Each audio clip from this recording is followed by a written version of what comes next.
Okay, so now that I've gotten my unadulterated rage out of the way, I actually have to talk in a bit more detail about Bristlefrost and A Light in the Mist, and how she, spoiler alert, is gone forever.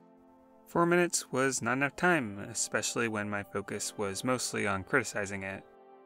Don't get me wrong, I still don't like it, but there is a bit of philosophical discussion material tucked into the circumstances of her death, and I didn't want to go without talking about that.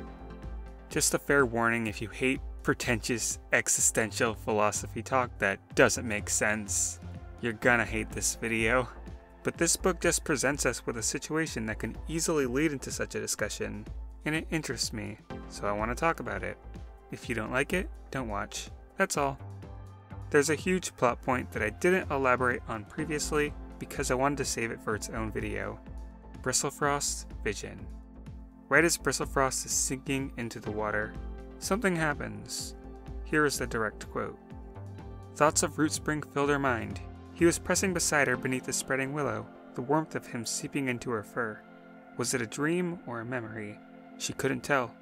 Now they were hunting, running through the forest side by side, so close their pelts touched. And then she saw herself cocooned with him in a nest. Had they shared one after all? Surely they had, she thought, with a rush of love. Tails entwined, they were gazing proudly at 3 tiny kits. Of course it was real. Of course these were memories of the life they must have shared. So Bristlefrost imagines the life she could have had with Rootspring had she lived, typical enough of a romantic tragedy in a novel, but a couple of the phrases here do kind of poke some rather thought-provoking questions at you. Had they shared a nest after all? Surely they had. Of course it was real. Of course these are memories of the life they must have shared. So there are 2 ways to interpret this. One is that it's simply Bristlefrost's denial or attempt at self-comfort. She's simply describing an alternate reality. But there's a second interpretation that is far more abstract. Let's say that Bristlefrost wasn't just imagining this reality. What if she was willing it into existence? What if the future she had with Rootspring was real? Of course it was real. Of course it is real. What is reality, if not our perception? While these interactions did not physically happen, the thought of them represents something that did, their love. Don't understand? Well, I'll get back to this point in just a moment. First, I gotta read out the second half of this plot point, something that incorporates the idea of Bristlefrost imagining something into existence with the existing magic of Warrior Cat's lore. At the end of A Light in the Mist, Ivypool, grieving for her daughter, asks Rootspring to use his earth-sensing magic to sense if there was a trace of Bristlefrost left. He doesn't find what Ivypool wanted, but he does actually find a trace of Bristlefrost, that being her vision of her future with Rootspring that she created just before her death. Let me read this out. Suddenly, images streamed through his mind of Bristlefrost leaning against him beneath a willow tree, running beside him through the forest, curled with him in a nest with 3 tiny kits, 2 pale gray like her, 1 yellow and white. It was as though the earth held memories of what should have been as well as what was.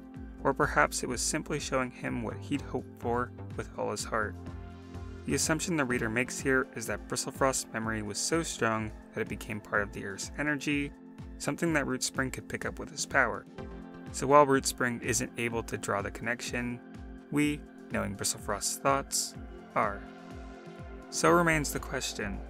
These memories that Bristlefrost shared with Rootspring through supernatural means, are they simply what should have been, as Rootspring thinks of them? Or are they, of course, real, and of course memories of the life they must have shared, as Bristlefrost thinks of them? Rootspring's analysis of the situation is rather easy and practical. He goes on to conclude that Bristlefrost would live on through the cats who remember her. It's all entirely true. But 2 things can be true. And I believe as far as us, the readers, are concerned, 2 things are true. Bristlefrost is dead, gone forever, and she lived out a fulfilling life, raising Rootspring's kits.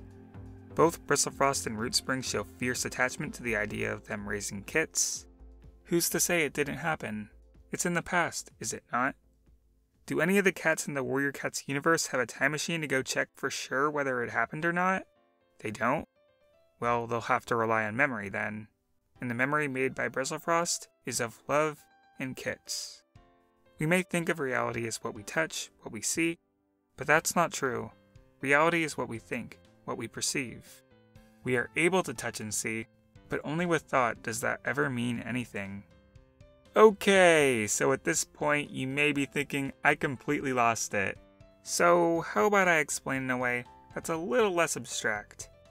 Bristlefrost dying is what happened in the Canon Warriors book, A Light in the Mist. And let's pretend for a second that Bristlefrost having kits with Rootspring is what happened in a fanfiction that you wrote. Is there a book here that is the correct and definitive version of what happened? Does your writing about cats have any less validity than a group of writers in the UK making stacks of cash off writing about cats? No. I don't care that you don't have money. Two stories that contradict each other can both exist. And the same goes for all books. Harry Potter has magic that The Catcher in the Rye does not. Do you have to throw away one of the books to enjoy the other? Of course not. Two stories that contradict each other can both exist. Bristlefrost's memory and Rootspring's life without Bristlefrost can both exist.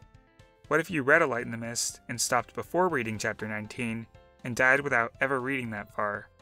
Does that mean Bristlefrost and Rootspring live in the dark forest together, happily ever after? As far as you want to believe, it does.